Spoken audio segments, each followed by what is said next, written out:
Calma, calma, fica calma. É só tu abaixar a cabeça, vira. Isso, agora puxa. É um balanço?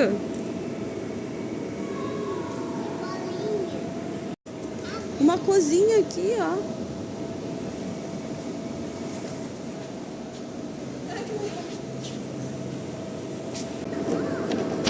Ó, não é de verdade. Aqui, ó. Vem aqui, ó. Cuidado aí pra não bater com a cabeça.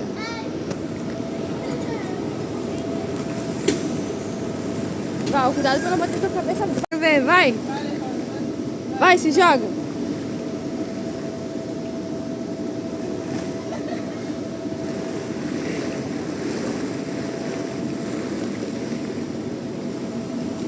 Se jogar.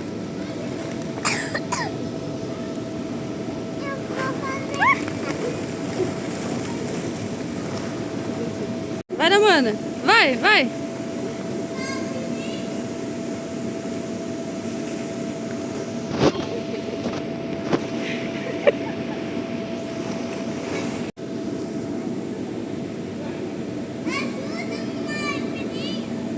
O filhinho.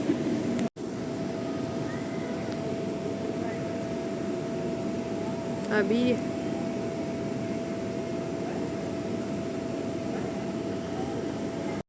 Hã? Não é pra dirigir aquele ali, não vai, neném? Hã? Olha aqui, ó. Tem que subir por lá pra descer por aqui, ó.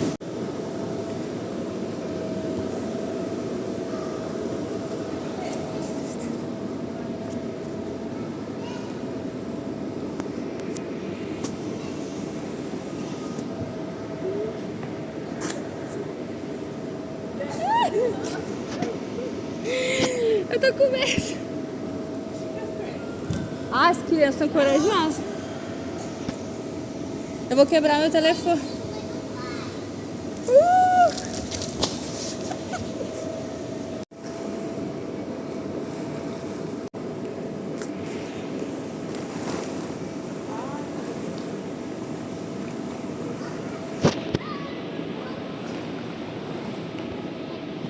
De caminhar naquela piscina de bolinha é um absurdo.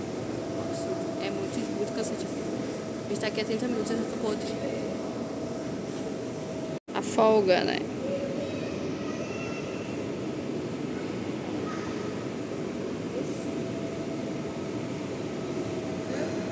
Tá. O que tu quer?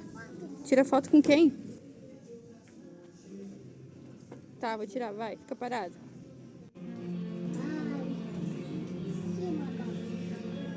Então, gente, vim gravar o vídeo e esqueci o livro. Vou falar pra vocês. Tô tentando fazer a dona Tina tirar o cochilo. Tô só o pó. Só o pó. Ah, hoje ela tá mijando na cama. Deixa eu mostrar aqui pra vocês. O caos total.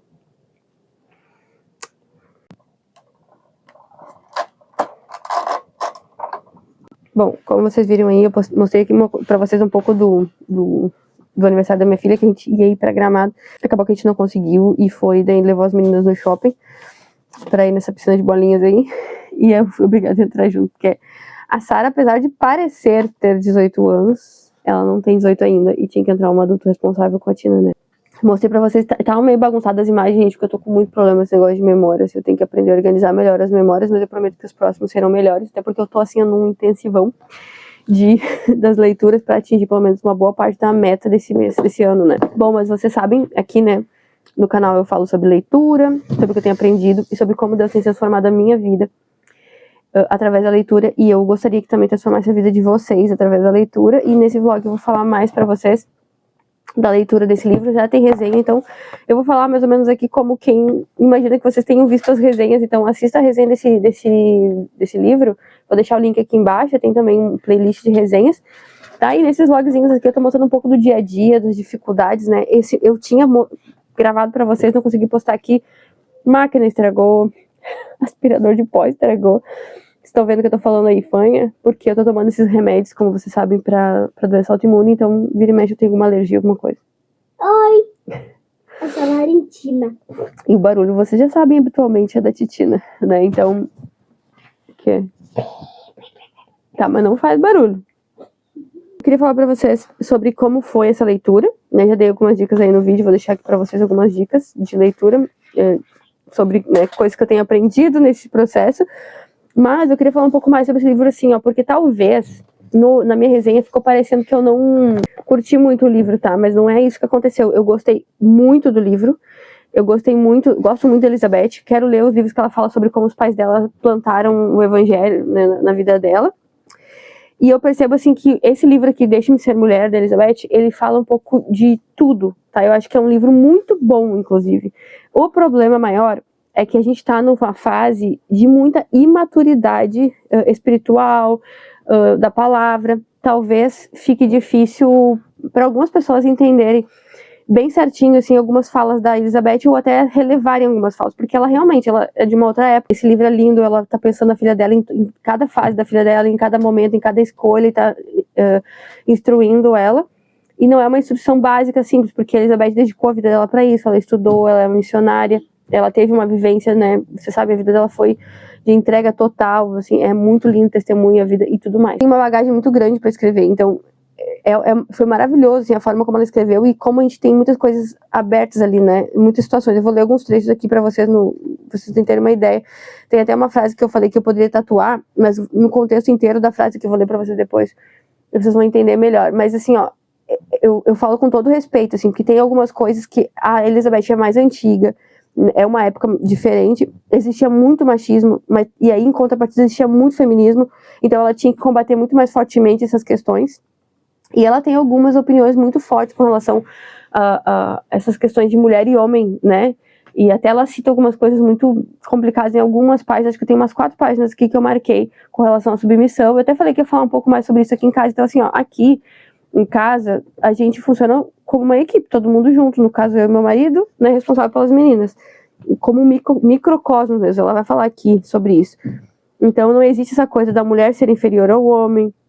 Mas a mulher, sim, é diferente do homem. A Elizabeth vai trazer isso aqui, e isso é totalmente verdade. A mulher não é igual ao homem. Homem é homem e mulher é mulher. E essa é a mágica. Toda hora eu tenho que parar pra falar com a Valentina e eu perco o fio da meada aqui com vocês. Mas por isso que eu quero dizer assim, ó, existe um respeito e ela vai tratar essa questão da divisão entre a mulher e o homem. E então, algumas vezes, ela vai parecer um pouco machista.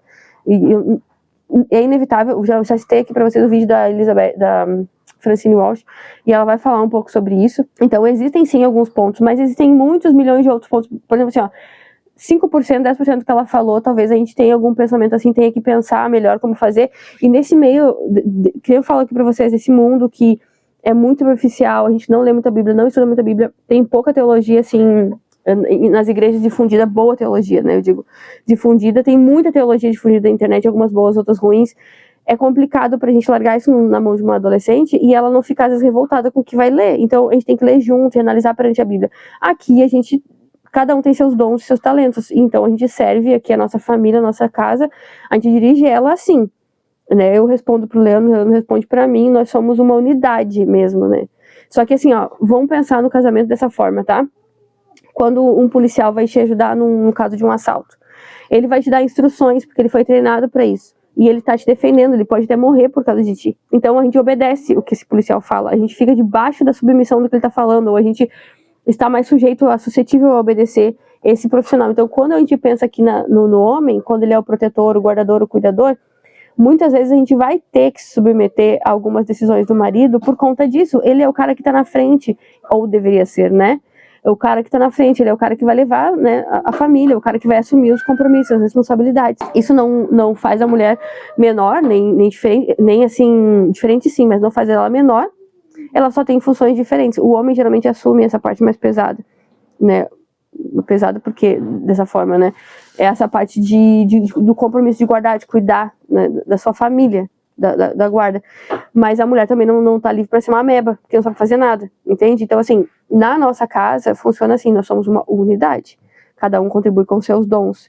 E não existe, assim, uma autoridade no sentido de, sabe, autoritarismo da nossa parte. A gente sempre conversa e tenta resolver. Só que vocês podem ver que a visão de quem protege é diferente da visão de quem tem um outro papel dentro do casamento. Por isso que tem que ser uma coisa muito bem trabalhada entre os dois. Talvez a Elizabeth tenha uma visão diferente da minha em relação a isso, tá? E muitas pessoas pregam muito assim, porque daí eu não preciso mais me incomodar com alguma dificuldade da casa, porque isso é responsabilidade do meu marido. Eu não preciso, mesmo que eu trabalhe, não preciso mais me incomodar se o dinheiro vai dar, como é que vai ser dividido as contas, porque isso é responsabilidade do meu marido. Eu considero isso uma visão equivocada. A gente não pode sobrecarregar o marido para aliviar a mulher, né? Porque a mulher reclama que, muitas vezes, ela precisa de um descanso na casa. E o homem que trabalha fora é a mulher que fica só em casa, vou dar um exemplo, tá? Ela fica em casa. Mas ela também realmente precisa de um momento de descanso. Mas aí na hora que tem a ver com as contas, ou tem a ver com alguma dificuldade, algum problema da casa, alguma solução, aí a mulher não precisa ajudar o marido. Então, assim, eu considero isso uma divisão muito errada, no sentido de que a gente não sobrecarrega um. A gente tá numa unidade e os dois trabalham juntos. Se porventura acontece alguma coisa com esse marido, essa mulher não sabe nada. Ou se esse marido, por exemplo, tá tomando uma decisão errada, tá no momento de oscilação da fé, porque a fé da gente oscila, a gente tem momentos, né? Às vezes a mulher tá mais dedicada à casa do que o homem, e o vice-versa, né? Então, é importante que os dois tenham as visões das coisas e decidam as coisas juntos, né? Então, com a praticidade, por exemplo, tá? Geralmente o Leandro não entende mais de carro, meu marido. Então, ele sempre olha, ele que vê, eu falo alguma coisa ou outra, e ele me fala, eu acho que a gente vai fazer isso, então. Vamos fazer. Da casa, geralmente sou eu. Eu gostaria de pintar, eu gostaria de mudar um móvel, eu acho que a gente tinha que ter mais um espelho. Eu me preocupo mais com essas coisas. Não quer dizer que seja exatamente assim, né, em todos os lugares, mas então ele já pensa, e aí, será que a gente tem condições, será que é importante? Eu vou lá e coloco, até sobre a educação das meninas, eu geralmente que levo as coisas, porque eu tô mais a par dessa situação, mas nós levamos todas as coisas para os dois. Os dois têm noção das coisas. Se acontecer alguma coisa com o outro, ele tem mais ou menos noção de como que as coisas estão funcionando. Por conta disso, eu tenho alguns pensamentos talvez um pouco diferentes delas, mas assim, mas na essência, a maior parte das coisas eu concordo com a Elizabeth. Tem até uma frase aqui que eu vou ler pra vocês, fala muito esse desejo de controle, essas coisas, né, que a gente tem, e eu falei que o final da frase até eu poderia tatuar, se eu fizesse tatuagem, eu tatuaria. A vida de fé é vivida um dia de cada vez, e tem de ser vivida. Não se pode ficar sempre esperando como se a vida verdadeira estivesse prestes a chegar. Nós somos responsáveis pelo hoje. Deus continua sendo o dono do amanhã, né? Então, falo um pouco sobre essa questão do controle e também de viver uma vida plena. Eu falo sempre isso aqui, da minha transição de carreira, de como eu vivia a vida, de como eu me sentia. Então, assim, eu nunca fui uma pessoa insatisfeita, mas muitas vezes eu desanimava um pouco, parecia que a vida estava sem sentido, sabe? E aí depois que eu fiz a transição ali, mesmo com todas as dificuldades e com os novos problemas que surgiram, né, a desconfiança, será que é isso, será que eu não tô errada, não perdendo tempo, essas coisas, mesmo assim, eu consigo ter mais entusiasmo, ter mais contentamento, e assim, viver a vida pra valer agora, sabe? Não ficar esperando para viver a vida quando se aposentar, para viver a vida quando estiver viajando, ou quando tiver condições de gastar. Não, viver a vida e ser feliz, sabe, com as coisas de agora, com o que tu tem nesse momento. É isso que ele tá falando aqui, de ter contentamento. É uma das coisas que ela trata aqui, e que eu acho, assim, sensacional. Outra frase aqui que eu separei para mostrar para vocês. Gente, ela trata de um tudo aqui, tá? Temos algo a que reagir, algo que nos dirige, que nos chama e nos mantém. E é em obediência a esse comando que encontraremos nossa liberdade plena. Ela vai colocar totalmente essa ideia de liberdade mesmo, plena de vida, de decisões, de tudo, totalmente focada na ideia de saber quem nós somos, de ter a nossa identidade muito bem firmada e de se comprometer em ser simplesmente mulher, sabe? Ou seja, aquilo que Deus nos criou para ser. Deixa eu ver outra frase aqui. Aí, assim, lembra aquela frase bem famosa dela? Vocês vão ver o texto completo aqui, como é muito melhor ele completo, tá? O fato de eu ser mulher não me torna um tipo diferente de cristão, mas o fato de eu ser cristã me torna um tipo diferente de mulher. Afinal, aceitei a ideia de que Deus tem a meu respeito, e toda a minha vida consiste em lhe oferecer de volta tudo o que sou, e tudo o que Ele quer que eu seja. Perfeito. Essa frase aqui, essa parte aqui é perfeita. Ser mulher não é ser homem. Estar casada não é estar solteira. O que pode significar não seguir uma carreira. Casar-se com um homem é não se casar com todos os outros. Uma escolha é uma limitação. Ou seja, ela quer dizer assim, pode ser que signifique isso, pode ser que não signifique. O que ela quer dizer é que todas as escolhas, independente da que tu vai fazer, de se sentir igual ou não, homem, qualquer escolha que tu fizer, tu vai ter situações que tu vai ter que são diferentes, entende? São que vão te levar a outras coisas que tu vai ter que dizer não. Então, assim, muita gente fica dizendo assim, A mulher é igual ao homem. Mesmo quando toma essa decisão de acreditar que isso é verdade, tu vai ter consequências dessa decisão. Tu vai ter que negar outras coisas, entende? Como, por exemplo, a maternidade. A mulher considerar que ela é igual ao homem, muitas vezes vai fazer com que ela force no trabalho uma situação que, por exemplo, vai trazer para ela perdas na questão da maternidade. Que só a mulher pode viver a sua maternidade, porque só ela é mãe, o homem é pai. Então, se ela se iguala ao homem, ela vai estar dizendo não para coisas que são naturais delas como mulher, entende? Então, assim, ela vai colocar todo esse conceito de escolha aqui também, muito, muito interessante. Ela vai citar o Calbart aqui, essa questão de medir, né, de ficar se medindo entre homem e mulher. Não sei se eu me expliquei muito bem aqui, pode parecer uma louca, mas ela fala dessa perda que tu tem quando tu fica, o feminismo ingênuo fica se comparando, sabe, e fazendo com que a mulher entre numa competição mas com o homem, sendo que esse não é o nosso lugar, nós somos mulheres e mulheres não são homens, fato, pronto, sabe, é isso. A mulher não é um homem, então a gente não tem que ser comparada a eles, nem medida pelo que eles fazem. Nosso sucesso não pode ser medido por algo que eles fazem, nem eles podem se medir por algo que nós fazemos, porque são coisas particulares de quem nós somos, né, enquanto mulheres ou homens, sabe, então é muito legal essa parte. E assim, ela fala sobre ordem, disciplina, esse tipo de coisa, e uma frase aqui que ela fala sobre ordem e disciplina que eu acho muito legal é assim, ó: o modo como você mantém a sua casa e como organiza o seu tempo, o cuidado que você dispensa à sua aparência pessoal, aquilo com que você gasta seu dinheiro, tudo isso fala claramente acerca daquilo em que crê. A sublime beleza de tua paz brilha em uma vida ordenada. Uma vida desordenada fala claramente acerca de uma desordem na alma. Então, ela vai falar que todas as nossas atitudes, aí nós vamos voltar de novo para a questão da cosmovisão. Tudo que a gente faz, todas as nossas atitudes, decisões que nós tomamos no dia a dia, vai falar sobre quem nós cremos, né? O porquê nós vivemos o que nós estamos fazendo. E muitas vezes nós agimos como quem não crê que Deus existe. Eu já falo isso, o fulano fez isso. Pô, a pessoa realmente não está agindo como quem crê que existe um Deus, sabe? Que existem regras e leis. E que desobedecê-las nos aprisiona, não nos liberta, sabe? Ela fala muito disso aqui, e isso é genial. A questão, né, da falta de ordem nos aprisionar mais e não nos libertar, sabe? Que a ideia de, eu não preciso seguir regras, eu estou livre. Na verdade, a falta de regras e de ordem é quem nos aprisiona ainda mais, né? Em vez de nos libertar, por assim dizer, como as pessoas acham que será quando a gente não tem regras nem ordens para andar. Por isso que ela faz aquela comparação com o veleiro, né?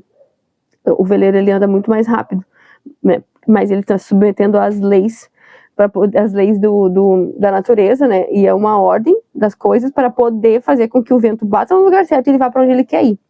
Ela vai falar da ideia de justiça de Aristóteles, né? E vai dizer assim, ó: um lar cristão, entretanto, é um mundo em si mesmo, um microcosmo, que representa assim como a igreja representa a hierarquia do próprio cosmos, e pode ser administrado sob os princípios cristãos. Que é aquilo que eu falei para vocês de ser um microcosmo, né? Uma representação de um mundo maior, que é o mundo de Deus, né? Assim como a igreja também representa. Então, assim, Deus vai fazendo representações, vai desenhando pra gente, assim, de como que funciona essa dinâmica aí do amor. Por isso que eu digo, assim, que é um amor bonito, a essência do amor mesmo cristão, do homem e da mulher, que é um amor que não depende do sentimento, e nem depende do que o outro faz, né? Um amor recético, nem diz o Emílio no livro de Esther, né? É um amor diferente, um amor por graça. A gente ama em resposta àquilo que Deus faz por nós, não aquilo que o nosso marido faz pela gente. E a gente mantém nosso compromisso fiel àquilo que nós prometemos a Deus, não dependendo apenas de um sentimento, mas sim de uma decisão de amar e continuar amando aquela pessoa. Então Elizabeth é sensacional. Ela vai dizer aqui, num dos capítulos, sobre restrições também, né? Existem limites de submissão tanto na vida quanto na morte, sabe? Então, em todas as fases da vida vão existir essas questões. E que essas coisas, elas não nos aprisionam, elas potencializam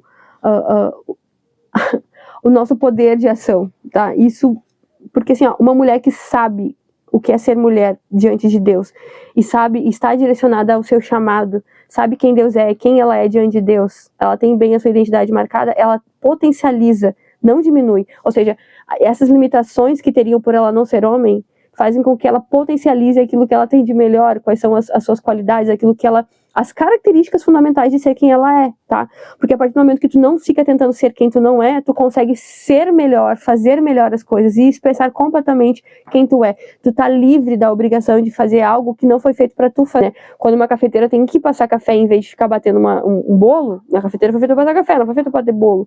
ela consegue ser plena, completa. Agora, se ela ficar tentando ser uma batedeira, cafeteira, ela nunca vai conseguir, tá? Um exemplo bem idiota aqui. Mas isso que ela quer dizer, a partir do momento que tu te liberta dessa amarra que é de tentar ser algo que tu não foi criada para ser, tu tem, não é a restrição não fica te restringindo como pessoa, ela potencializa aquilo que tu é.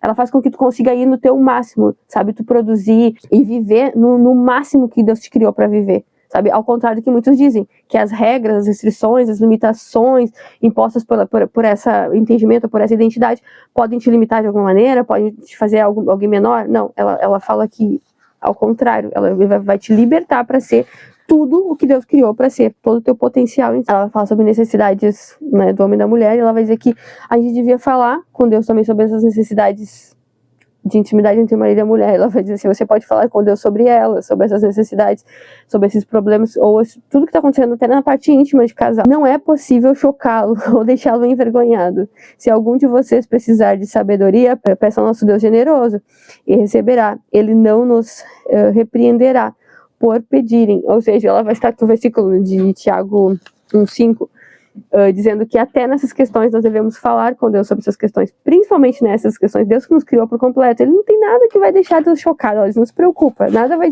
chocar Deus, né? Que não há nada igual a ser aquilo de que alguém precisa, sabe? Tipo assim, tu sabe que tu é algo que realmente aquela pessoa precisa, e isso é uma coisa, em todos os sentidos, ela vai falar aqui até da intimidade, que não tem igual, sabe? Não tem. É a melhor coisa que tem quando tu sente que tu é para aquela pessoa aquilo que ela precisa, o que ela gostaria, o que ela necessita, sabe? Então é bem bonito essa parte que ela vai tratar também, nessa parte mais íntima. Tem uma parte aqui que é legal do amor e ação. Os sentimentos não podem deixar de ser afetados pela riqueza ou pela pobreza, pela saúde ou pela doença, ou por todas as outras circunstâncias que consistem a vida como um todo.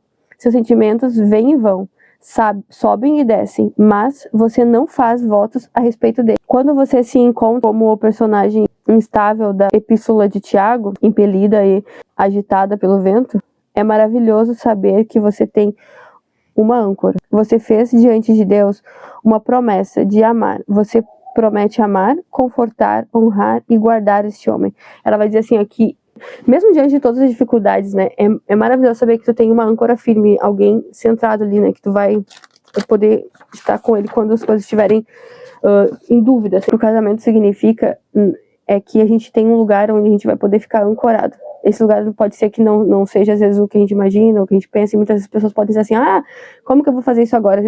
Uma vez eu vi uma pregação da Helena Tanuri, ela estava falando sobre casamento, ela sempre fala assim, se torne a pessoa, né, isso parece besteira, mas se torne aquela pessoa que você gostaria que ele fosse. Pense que o teu amor está sendo retribuído, o amor que Deus te deu, não o amor que teu marido te dá. Você não está fazendo por conta disso. E é impossível, gente, um coração não ser quebrantado diante de uma pessoa que está agindo de forma correta, tá? Ore, jejue pelo seu marido, mas principalmente pense nas suas atitudes e ações. A gente só consegue mudar a gente não consegue mudar o marido da gente, entende? Então a gente tem que começar pelos nossos pecados e pedir que Deus seja responsável pelos dele, porque a pessoa está ofendendo quando peca primeiro a Deus e não a gente. A gente não parte dessa perspectiva, né? A gente fica sempre pensando assim, não, a gente quer, tadinho da gente. Mas a pessoa quando peca ofende primeiro a Deus, e Deus já perdoou essa pessoa, então quem nós somos para ficar remoendo isso? O que nós podemos mudar no nosso casamento é somente as nossas atitudes, as nossas reações e a forma como a gente ama. O mais é só Deus que pode fazer. Então, ficar focando em que, mas agora eu já casei com uma pessoa que, né, mas paciência, agora é segurar o BO e aí resolver a tua parte. Eu tenho certeza que Deus vai honrar, né, essa pessoa e vai ter satisfação e alegria e em algum momento, se não mudar essa pessoa, Deus vai te dar o caminho, vai te mostrar como é que é, Deus vai te fortalecer. Tudo com Deus, a gente nunca vai deixar de sofrer as consequências das nossas atitudes, mas quando a gente está com Deus, todas as coisas cooperam para o bem daqueles que amam a Deus, entende? É isso que eu queria falar para vocês, foi virou quase que uma resenha 2 essa leitura. É uma leitura rápida, é uma leitura muito boa de fazer, assim, no sentido de que são vários capítulos curtinhos. É bem gostosinho de fazer como devocional, daí 1 mês e pouco de leitura, né, para fazer como devocional. E se for lido com uma adolescente, uma jovem, é bom que vocês leiam juntos, tem alguma maturidade para ler, sabe? Não julguem a Elizabeth antes de entender, relevem algum ponto, né, e marquem ali o que vocês discordam, mas orem ao Senhor para que Deus traga luz ao coração de vocês com relação a essas questões. E a dica que eu queria dar para vocês é que, assim, eu faço várias regras de leitura para conseguir ler todos os livros, né, no tempo certo. Só que o que acontece? Muitas vezes eu tiro 30 minutos pra isso, tantos minutos pra aquilo, tantos minutos pra aquele outro, tá? Nessas situações assim. Só que acontece que, como eu tô com a Tina, muitas vezes essas coisas demoram muito mais tempo. Então, quando eu vou botar o cronômetro ali, eu não consigo ficar parando toda hora. Ah, parei de ler, vou lá. Se eu boto 30 minutos pra ler com ela, eu boto 1 hora no cronômetro. Vão ser 1 hora e que eu vou tirar pra ler e que eu sei que eu vou ser interrompida por ela.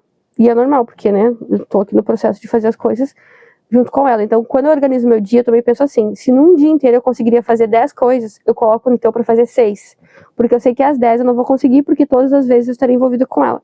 Isso vai diminuir um pouco a nossa irritação, nosso cansaço, nossa frustração, vai dar os limites necessários para a criança e vai fazer com que a gente também consiga cumprir as tarefas corretamente, né? Porque a gente tem que sempre aprender que agora a gente tem um outro ser que depende da gente. A gente não é de nós mesmos. Nunca fomos, mas aí agora a gente consegue entender plenamente que nós não somos de nós mesmos. Então, ficar botando metas iguais às que nós tínhamos quando éramos só nós, nunca vai funcionar. Então, isso tem funcionado nas minhas leituras do dia a dia por aí, sabe? Nessas organizações de leituras, colocar sempre uma meta com o horário sempre extrapolando, porque eu sei que seria interrompida por ela. É claro que eu tenho momentos que eu tiro para fazer as atividades dela, né? Tranquilo, é isso aí. E tem que ter esse momento, né? Senão a criança também fica. Mas eu digo que nesse momento, sabe que a tua atenção não vai ser totalmente direcionada para ela. Tu tem uma função, uma tarefa, seja cozinhar, seja arrumar a casa, tu vai parar em alguns momentos para atender ela. Mas a tarefa que tu tá desempenhando, tu vai naquele período desempenhar ela completamente. Entende? Funciona melhor do que ficar tendo a utopia de achar que em 1 hora, eu vou ler 1 hora hoje.